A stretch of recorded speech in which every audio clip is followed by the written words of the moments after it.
Saudações a todos, nossos votos de muita paz, sejam todos muito bem-vindos e vamos nós, em mais um estudo da obsessão nos seus mais variados graus e matizes, que ocorre às sextas-feiras, em que nós estávamos vendo apontamentos de Manuel Filomeno de Miranda no livro Nas Fronteiras da Loucura, em que ele, logo às primeiras páginas, ele faz uma análise das obsessões, trazendo as características da obsessão simples, fala muito sobre a recepção da ideia perturbadora, daí em seguida o intercâmbio mental que se manifesta após essa recepção, depois os reflexos dessa interferência, analisando a fascinação, a subjugação, a obsessão por fascinação, obsessão por subjugação, e vamos agora terminando essa primeira parte, em que ele vai nos trazer a terapia desobsessiva. E ele coloca: conforme o quadro da alienação, variam os recursos terapêuticos. Sabendo-se que o agente é um ser que pensa e age, movido por uma razão que lhe parece justa, qualquer política de ilaqueação da honestidade torna-se improfícua, aumentando a hostilidade e a tenacidade do perseguidor. O principal mistério deve ser o de concentrar no enfermo desencarnado as atenções, tratando-o com bondade e respeito, mesmo que não esteja de acordo com o que faz. Ele está falando aqui sobre a terapia desobsessiva. Entre todos os processos terapêuticos numa casa espírita, existe ali o esclarecimento, a doutrinação, a palavra confortadora para, de alguma forma, alcançar o coração daquele que temos a oportunidade de tê-lo junto a nós através de um médium. Às vezes do próprio médium obsedado, às vezes dos médiums que em trabalho servem como instrumentos para que possamos atingir aos espíritos obsessores, né? Então, o ponto principal é tratá-los de forma tal que eles se sintam respeitados. E ele continua: conquistar para a íntima renovação o agente infeliz, porquanto toda ação má procede sempre de quem não está bem. Por mais escamoteie e disfarce os sentimentos, e o próprio estado é o primeiro definitivo passo. Porque muitas vezes obsessores se colocam numa condição de espíritos muito bem satisfeitos, muito bem centrados, até felizes pelos ganhos que conseguem ali, atingindo ali a sua presa, mas temos que entender que não há como ter esse estado, né, dentro de si. Ele pode até ter momentos, sim, né, conforme ali ele conquista algo, conforme o obsedado se afunda mais e cai nas suas malhas, é claro que isso gera prazer. Mas esse estado de conforto íntimo está longe de ter. Continuando então, evitar-se a discussão inoperante, forrado de humildade real, na qual transpareça o interesse amoroso pelo bem-estar do outro, que terminará por envolver-se em ondas de confiança e harmonia de que se beneficiará, mudando de atitude em relação aos propósitos mantidos até então. Então, de coração, né, de uma vontade saída do coração, o esclarecedor deve buscar ali envolvê-lo com o mesmo carinho que ele envolve o obsedado, no caso o encarnado, né? Então, não é uma questão de querer que ele se afaste do obsedado, é uma questão de atingir também a este coração em sofrimento.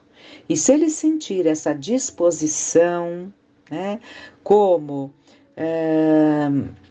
um coração que deseja que ele se reabilite e não simplesmente afastá-lo, abrirá um caminho para o entendimento. Simultaneamente, educar-se à luz do Evangelho paciente, insistindo junto a ele com afabilidade pela transformação moral e criando em torno de si condições psíquicas harmônicas com que se refará emocionalmente, estimulando-se a contribuir com a parte que lhe diz respeito. Então, tanto o paciente, que seria o encarnado no caso, também deve ser envolvido, né, com muita afabilidade, para que ele busque ali uma transformação moral, mas sem crítica, sem imposições.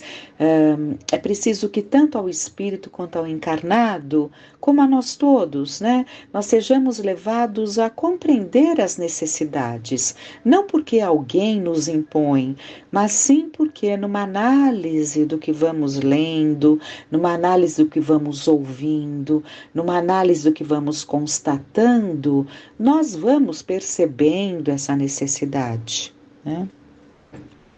Atraí-lo a ações dignificantes e de beneficência. Então, buscar ali o médium obsedado para que ele se empenhe em algo que lhe faça bem, num trabalho no bem. O trabalho no bem nos dá uma sensação de muito prazer. O trabalho no bem abre campos para vinculações afetivas com espíritos com os quais comungamos os nossos pensamentos e passam a nos ver ali dispostos a determinados trabalhos e acabamos angariando simpatias, quantas vezes antipatias até daquele que buscava nos envolver de forma negativa. Mas, vendo o nosso empenho ali, existe todo um processo de transformação. Então, atraí-lo a ações dignificantes e de beneficência, com que granjeará simpatias e vibrações positivas que o fortalecerão, mudando o seu campo psíquico. Estimular-lhe o hábito da oração. Hábito é tudo aquilo que nós costumamos fazer diariamente, não é? Nos momentos em que nos habituamos, então estimular-lhe o hábito da oração e da leitura edificante, ao mesmo tempo trabalhando-lhe o caráter, que se deve tornar maleável ao bem e refratário ao vício. As mentes viciosas encharcam-se de vibriões e parasitas extravagantes, dementadas pelo desdobrar dos excessos perniciosos. Então, as mentes viciosas, quando nós nos permitimos ali os pensamentos doentios, viciosos, né? Ele acaba atraindo, assim como uma doença atrai os micróbios, esses pensamentos enfermiços, eles acabam atraindo vibriões, parasitas, que são os miasmas pestilenciais, né? E que têm energia, têm vida, e acabam ali nos alcançando, nos atingindo e nos prejudicando fortemente, porque nós estamos alimentando esses micro-organismos invisíveis aos nossos microscópios, mas nós os alimentamos com os nossos pensamentos viciosos. Continuando, ao lado dessa psicoterapia, é necessária a aplicação dos recursos fluídicos, seja através do passe, ou da água magnetizada, que é a fluidificada, da oração intercessória, com que se vitalizam os núcleos geradores de forças, estimulantes da saúde, com o poder de desconectarem os plugs das respectivas matrizes, de modo a que o endividado se reabilite perante a consciência cósmica pela aplicação dos valores e serviços dignificadores. Não ocorrem milagres em mistérios que tais como noutros de qualquer natureza. O acontecimento miraculoso, quando parece suceder, é o resultado de uma ação muito bem programada, cujos efeitos são registrados e cujas causas não são necessariamente no momento conhecidas. Então, quando nós vemos alguma situação em que os desdobramentos de uma terapia desobsessiva se dá com mais facilidade, não vamos entender que foi porque agimos de uma forma ali extremamente adequada e atingimos aquele espírito. Absolutamente, não é isso. De modo geral, é porque se deu ali a resultante de um trabalho que já vinha acontecendo.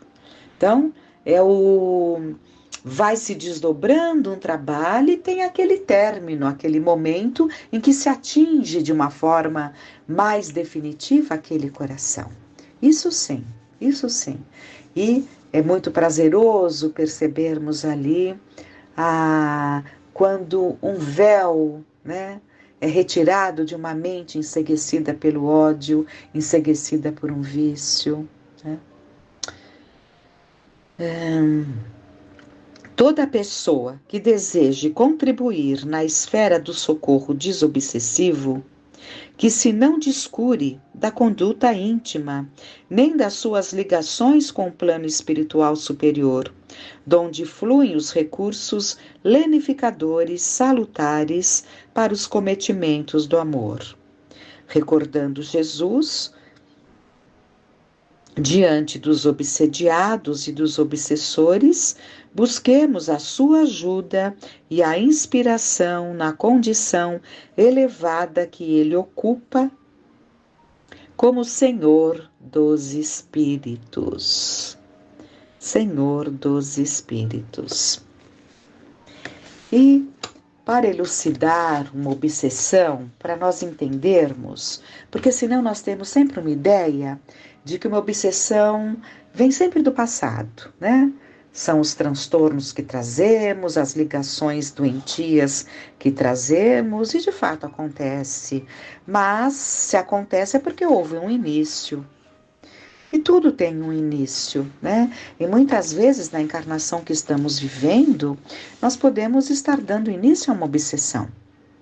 Então nós vamos ver, logo no início do livro Entre a Terra e o Céu, de André Luiz, trazido pela mediunidade psicográfica do Francisco Cândido Xavier, nós vamos pegar logo de início para mergulharmos, entendermos bem, poderíamos até resumir, mas eu acho interessante que a gente mergulhe como se deu e os porquês dessa obsessão que se instala de uma forma que nós vamos ver muito, muito preocupante, a ponto da jovem senhora recém-casada estar definhando, em perigo até de vir a um desencarne.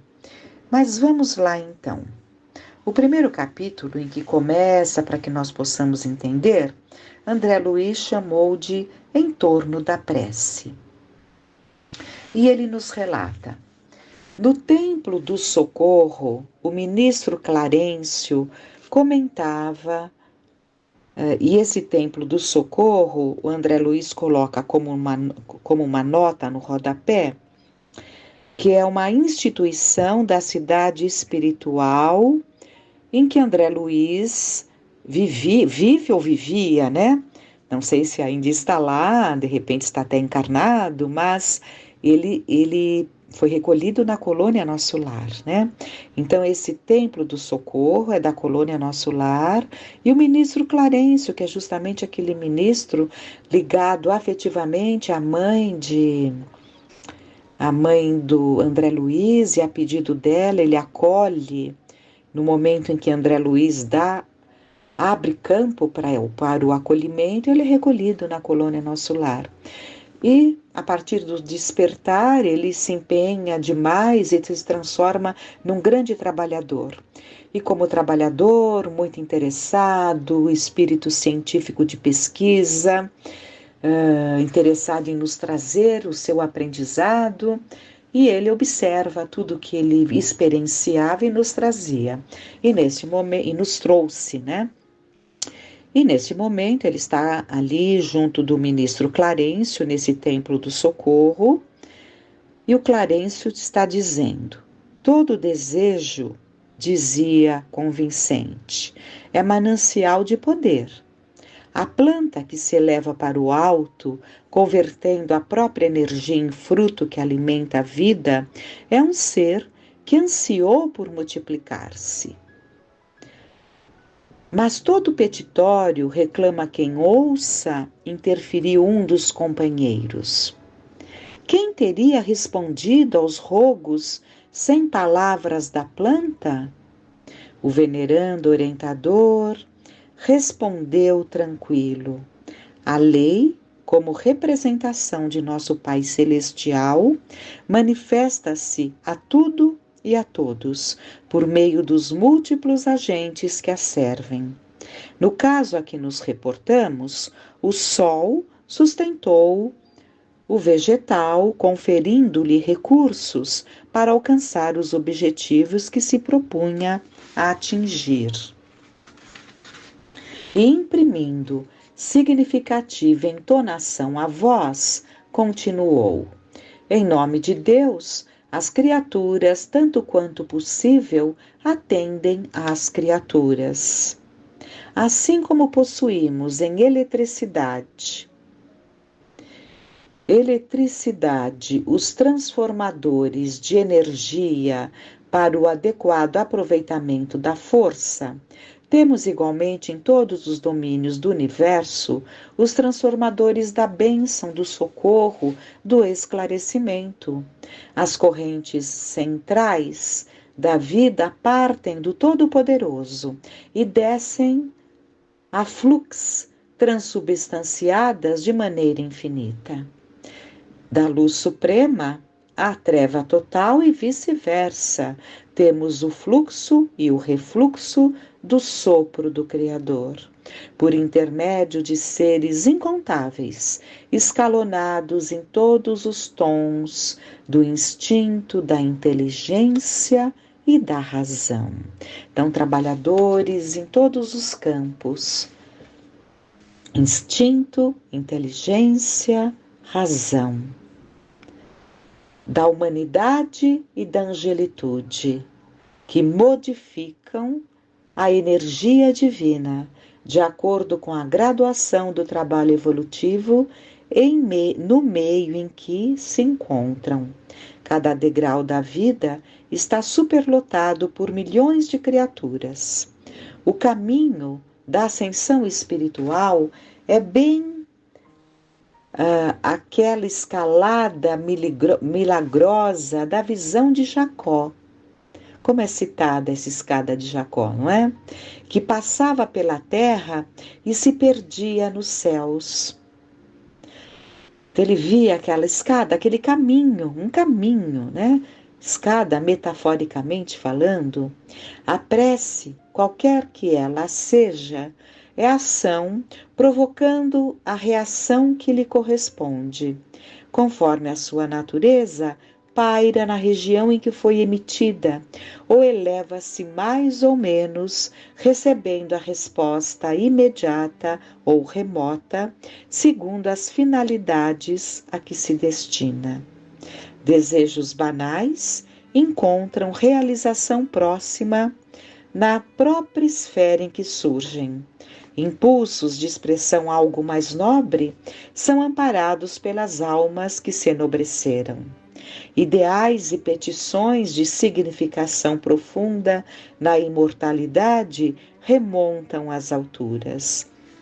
Um mentor generoso fez pequeno intervalo como a dar-nos tempo para refletir e acentuou: cada prece, tanto quanto cada emissão de força, se caracteriza por determinado potencial de frequência, e todos estamos cercados por inteligências capazes de sintonizar com nosso apelo à maneira de estações receptoras. Sabemos que a humanidade universal, nos infinitos mundos da grandeza cósmica, está constituída pelas criaturas de Deus em diversas idades e posições. No reino espiritual, compete-nos considerar igualmente os princípios da herança. Cada consciência, à medida que se aperfeiçoa e se santifica, aprimora em si qualidades do Pai Celestial, harmonizando-se gradativamente com a lei. Quanto mais elevada a percentagem destas qualidades num espírito, mais amplo é o seu poder de cooperar na execução do plano divino, respondendo às solicitações da vida em nome de Deus, que nos criou a todos para o infinito amor e para a infinita sabedoria. Então, essas brilhantes palavras aqui do Clarencio já nos apontam o que seria essa busca dentro de um processo terapêutico para nos livrarmos de uma obsessão ou para nos preservarmos de uma obsessão, né? Nós estamos vendo aqui, nessa preleção muito profunda, que todos nós temos uma participação nesse concerto divino. Quanto mais melhorada a criatura, mais ela participa de forma positiva. Então, importante que tenhamos sempre essa visão mais profunda de tudo. Quebrando o silêncio que se fizera natural para a nossa reflexão, o irmão Hilário perguntou: contudo, como interpretar o ensinamento quando estivermos à frente de propósitos malignos? Um homem que deseja cometer um crime estará também no serviço da prece? Né? Porque ele falou de uma maneira englobando a todos nós, nesse concerto, né? Cada um doando a sua parte dentro do seu grau de maturidade. Mas e aquele? O Hilário perguntou, mas e aquele que está com propósitos de cometer um mal? Ele estará também no serviço da prece? Ele estará também atendendo a uma rogativa? Vamos ver. Abstenhamo-nos de empregar a palavra prece quando se trata do desequilíbrio, aduziu Clarencio bondoso. Digamos, invocação. Então, quando você está ali concentrado, mas para algo mal, você não está se ligando aos corações bondosos, aos mensageiros de Deus e de Jesus. Você está se ligando ao maligno, aos espíritos maus, aos espíritos perversos, àqueles que se comprazem em praticar o mal, cuja intenção é que o bem não se instale nos corações, né? Então, por isso que ele fala invocação. Então, aquele que está pensando no mal, ele está rogando, né? Porque ele quer ajuda. Aquele que está pensando no mal, ele sempre está engendrando algo e as suas antenas estão desejosas de que aquilo se estabeleça de uma forma perfeita, né? Para atingir o alvo, o plano. Então é claro que isso é uma invocação, não é uma prece, óbvio, né? Então ele nos aconselha a usarmos a palavra invocação. E acrescentou: quando alguém nutre o desejo de perpetrar uma falta, está invocando forças inferiores e mobilizando recursos pelos quais se responsabilizará. E criam-se vínculos. Falamos muito em obsessões, né? Mas quantas vezes esses vínculos não são nascidos, não por um processo de um espírito desejando vingar-se de nós, mas sim pelas vinculações malignas que desenvolvemos com determinados espíritos inferiores, com quem nos apraz a ligação para a concretização de objetivos maus que estamos engendrando, e ao mesmo tempo ele também vê em nós um instrumento útil em suas mãos. Então, quantas obsessões, quantas vinculações doentias não nascem dessa invocação, né? Invocação. E vamos lá. Pelos impulsos infelizes de nossa alma, muitas vezes descemos as desvairadas vibrações da cólera ou do vício, e de semelhante posição é fácil cairmos no enredado poço do crime, em cujas furnas nos ligamos de imediato a certas mentes estagnadas na ignorância, que se fazem instrumentos de nossas baixas realizações, ou das quais nos tornamos deploráveis joguetes na sombra. Muitas vezes somos nós, né, ardilosos, que nos ligamos a esses tais que nos ajudam prazerosamente, e outras vezes somos nós que, por nossa baixeza moral, nos tornamos joguetes em suas mãos.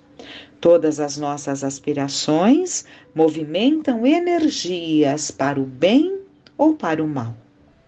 Por isso mesmo, a direção delas permanece afeta a nossa responsabilidade. Analisemos com cuidado a nossa escolha em qualquer problema ou situação do caminho que nos é dado percorrer, porquanto nosso pensamento voará diante de nós, atraindo e formando a realização que nos propomos atingir, e em qualquer setor da existência, a vida responde segundo a nossa solicitação. Seremos devedores dela pelo que houvermos recebido. Então, ficou muito claro aqui a conjugação dos pensamentos infelizes. O ministro sorriu bondosamente e lembrou: estejamos convictos, porém, de que o mal é sempre um círculo fechado sobre si mesmo, guardando temporariamente aqueles que o criaram, qual se fora um quisto de curta ou longa duração, a dissolver-se por fim no bem infinito, à medida que se reeducam as inteligências que a ele se aglutinam e afeiçoam.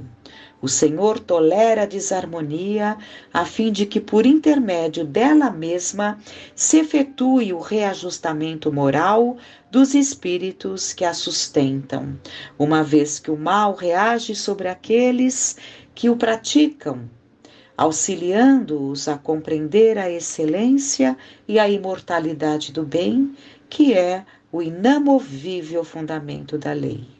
Todos somos senhores de nossas criações, e ao mesmo tempo delas escravos infortunados ou felizes tutelados. Pedimos e obtemos, mas pagaremos por todas as aquisições. A responsabilidade é princípio divino a que ninguém poderá fugir. Neste instante, uma jovem de semblante calmo penetrou no recinto e, dirigindo-se ao nosso orientador, falou algo aflita: Irmão Clarencio, uma de nossas pupilas do quadro de reencarnações, sob suas diretrizes, pede socorro com insistência. Então, uma das trabalhadoras recorre ao irmão Clarencio, dizendo que uma das suas tuteladas reencarnadas estava muito necessitada, né? E diz: é um apelo individual urgente? Indagou o ministro preocupado. É assunto inquietante, mas numa prece refratada. O prestimoso instrutor convidou-nos a acompanhá-lo e seguimos-lo atentamente, que é o que nós vamos ver no próximo encontro deste estudo das obsessões, em que nós perceberemos essa equipe. Uma prece chegou de forma indireta, prece refratada, não veio diretamente, né? Veio através de alguém pedindo por alguém. Então a prece é levada e alcança ali ao irmão Clarencio, que vai mobilizar uma equipe para ir atender a essa necessidade, a esse quadro doloroso que estava acontecendo. E nós vamos ver os porquês dessa obsessão tão grave que se desenvolve na vida de uma jovem casada há não tanto tempo. Que fiquemos com essas reflexões e que fiquemos em paz.